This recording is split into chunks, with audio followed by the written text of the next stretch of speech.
حضرت ابراہیم علیہ السلام تو چند مہینے کا بچہ چھوڑ آئے تو کہاں سے روٹی کھائی حضرت اسماعیل نے؟ کہاں سے کھائی ان کی اماں نے روٹی؟ بھوکے مر جاتے ہیں یہ سارے۔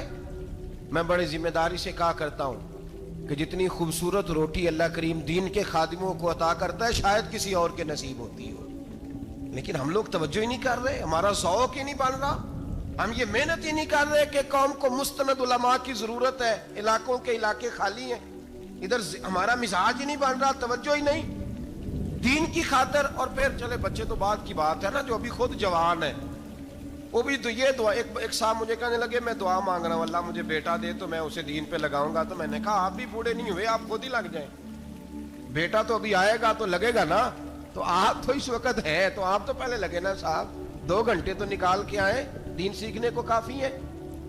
آپ اتنی لمبی سوچ رہے ہیں کہ بچہ آئے گا تو بڑا ہوگا تو وہ جائے گا تو دیکھی جائے گی، ابھی تو آپ ہیں تو آپ تو آؤ۔ حضرت ابراہیم نے بچہ وہاں چھوڑا۔ یہاں سے جو عمرہ کرنے لوگ جاتے ہیں نا، جو حج کرنے جاتے ہیں، ان کو پتا ہے کہ وہاں دنیا کی ہر نعمت ملتی ہے، پھر بھی ڈبل ٹرپل پیسے لوگ جیبوں میں ڈال کے جاتے ہیں۔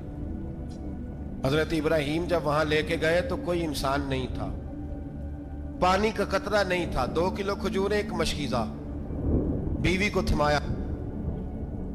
ہمارے گھر میں ہزاروں چیزیں پڑی ہیں لیکن وہ جو توکل ہے نا وہ ختم ہو گیا ہے۔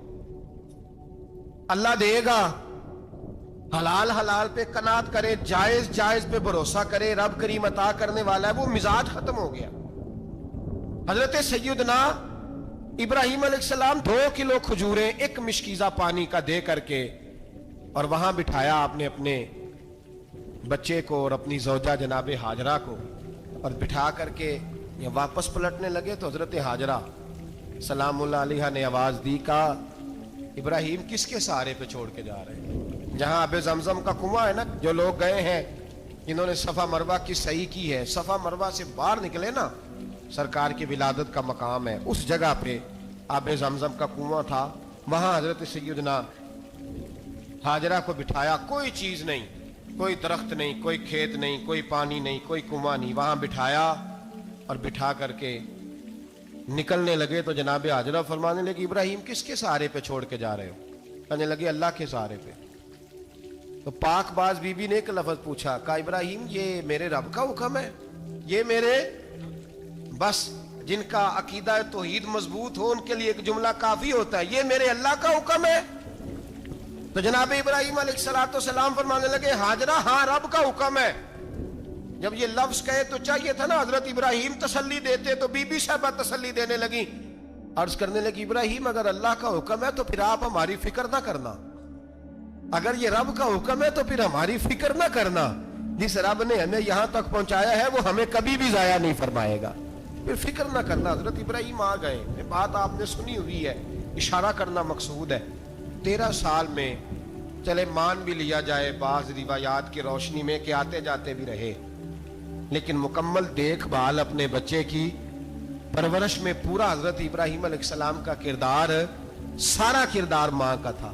میں جب خواتین کے بارے میں کوئی بات کرتا ہوں تو میں آپ کو اکثر کہتا ہوں کہ یہ صرف بیوی کے لیے حکم نہیں ہوتا، یہ ٹریننگ بیٹی کو دینی ہے اور بہن کو دینی ہے، یہ تربیت کرے اپنے گھر میں۔ میں تجربے کی روشنی میں یہ بات عرض کیا کرتا ہوں کہ بھائی بچے باپ کے فرما بردار اس وقت ہوتے ہیں جب اماں انہیں باپ کا فرما بردار کرتی ہے، اور بچے باپ کے نافرمان بھی تب ہوتے ہیں جب اماں انہیں باپ کا۔ میں نے اپنے کانوں سے سنا ایک دفعہ ایک بچہ اپنے باپ سے کہہ رہا ہے آپ نے تو ساری زندگی باہر گزار دی، پیسے کمانا کون سا مشکل کام ہے، دکھ سکھ تو سارے اماں نے برداشت کیے، سکولوں میں وہ جاتی تھی، فلانا کام وہ کرتی تھی، فلانا کام۔ اب یہ سوچ اس کی ذاتی تو نہیں، یہ اس کو دی گئی ہے، اور اگر اس کو یہ سوچ دے دی جائے کہ اماں کہے کہ میں تو اپنوں میں رہی ساری زندگی، میں نے تو اپنوں میں وقت گزارا، اور تیرا باپ تو کئی دفعہ جنازے بھی نہیں پڑھ سکا، نے تو ماں باپ ایسے دفن کر دیے، وہ اگر یہ سوچ فراہم کرے تو پھر بچہ باپ کا فرما بردار ہوتا ہے۔ اور یہ والی روایتیں ہم بیوی کو سناتے ہیں، حالانکہ کس کو سنانی چاہیے؟ بولیے، بہن اور بیٹی کو، بہن اور بیٹی کو سنائیں یہ باتیں، ان کو سمجھائیں تاکہ آگے جا کے وہ جو گھر ترتیب دیں وہ گھر بڑا عمدہ اور نکھرا ہوا ہو۔ حضرت سیدنا ابراہیم 13 سال کے بعد آئے چونکہ گھر میں اللہ تبارک و تعالیٰ کی دوستی کا چرچا تھا، اللہ تبارک و تعالیٰ کی محبوبیت کا غلبہ تھا. 13 سال کے بعد فلما بالغ معہ السعی، بیٹا جب اتنا بڑا ہوا کہ ساتھ چلنے لگا، تو حضرت ابراہیم نے اپنے بیٹے کو بلا کے کہا بیٹا مجھے خواب آئی ہے، میں تجھے ذبح کر رہا ہوں، تیری کیا رضا ہے؟ تو حضرت اسماعیل کہنے لگے یا ابت افعل ما تؤمر، ابا جی اللہ جیسے حکم دیتا ہے میرے ساتھ ویسے ہی کریں، جیسے اللہ حکم دیتا ہے ویسے ہی بولیے، ویسے ہی کریں. حضرت حاجرہ کو کہا کہ ایک دوست نے دعوت کی ہے تو وہاں جا رہے ہیں. بی بی مطمئن ہے، تفصیلات کی ضرورت نہیں، ختم بات، اعتبار ہے، مطمئن ہو گئی. شیطان پیچھے سے آیا اماں کے پاس. ذرا تھوڑی دیر کے لیے تصور جمائیے، یہاں تو پڑوسن آ کے کوئی بات بتا دیتی ہے خاوند کے بارے میں تو کئی مہینے جھگڑا جاری رہتا ہے، پڑوسن محلے دار. شیطان نے آ کے بتایا لفظ کیا ہے؟ کہا حاجرہ تمہیں پتا ہے کہاں جا رہے ہیں؟ کہا دوست کی دعوت میں. تو کہنے لگے دوست کون ہے؟ رب کریم. اور ابراہیم کا خیال ہے کہ اس رب نے مجھے حکم دیا ہے کہ میں ذبح کروں. تو حضرت حاجرہ کہنے لگی کبھی باپ بھی بیٹا ذبح کرتے ہیں؟ شیطان کہنے لگا ان کا خیال ہے کہ ان کے رب نے حکم دیا ہے. جناب حاجرہ فرمانے لگی اگر رب نے حکم دیا تو پھر تو مجھے شیطان لگتا ہے، تو مجھے شیطان لگتا ہے. کہا کیا مطلب؟ فرمانے لگی اگر رب کریم کا حکم ہے تو میرے پاس ایک اسماعیل ہے، اگر 1000 بھی ہوتے میں سارے اللہ کے راستے میں پیش کر دے دیتی. مالک کا ہی تو ہے سارا کچھ، اسی کا ہے، اس میں لیت اللہ کی کیا گنجائش؟ حضرت سیدنا ابراہیم علیہ السلام نے بیٹے کے حلق پہ چھری رکھ بھی دی اور چھری چلا بھی دی، رکھ بھی دی. اور وہ تو اللہ کریم نے فرمایا یا ابراہیم قد صدقت الرؤیا، ابراہیم تو نے خواب سچا کر دکھایا، وہ قیامت تک تیرا نام رہے گا. حضرت ابراہیم نے وطن بھی دیا، جان بھی دی، بیٹا بھی. اللہ کریم نے دمبے دیے، فرمایا یہ فدیہ ہے. اب یہ قربانی قیامت تک حضرت ابراہیم کے طریقے کے مطابق جاری ہے. حضرت ابراہیم بہت بڑے مہمان نواز تھے، بہت بڑے. آپ جب مصر میں قیام تھا تو بڑے بڑے لمبے چوڑے لنگر پکتے تھے، لوگ آیا جایا کرتے تھے، بڑا تفصیل کے ساتھ کھانا ہوتا تھا. مہمان نوازی آپ کی خاص صفت مبارکہ ہے.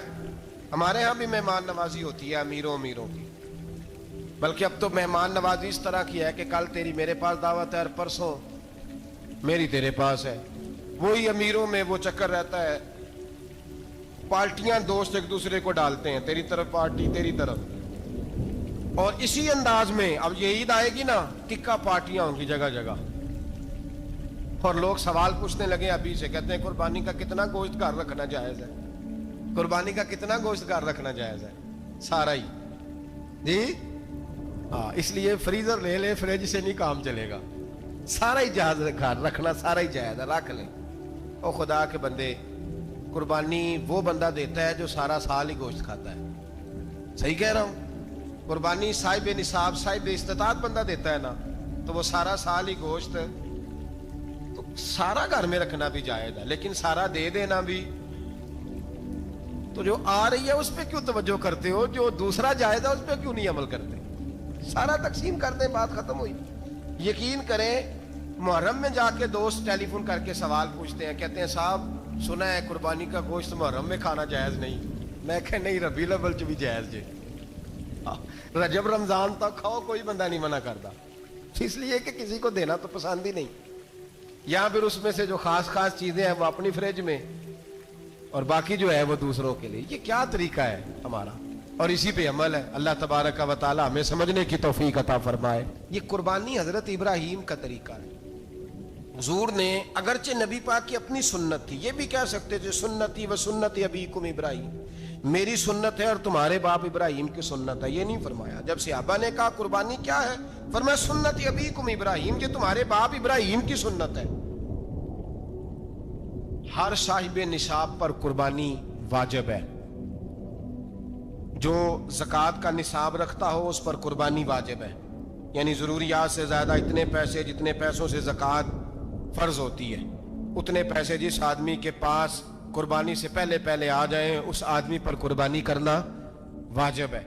بکرا، چھترا، دمبا 1 سال کا، یا دمبا 6 مہینے کا ہو پر اتنا بڑا محسوس ہوتا ہو کہ لگے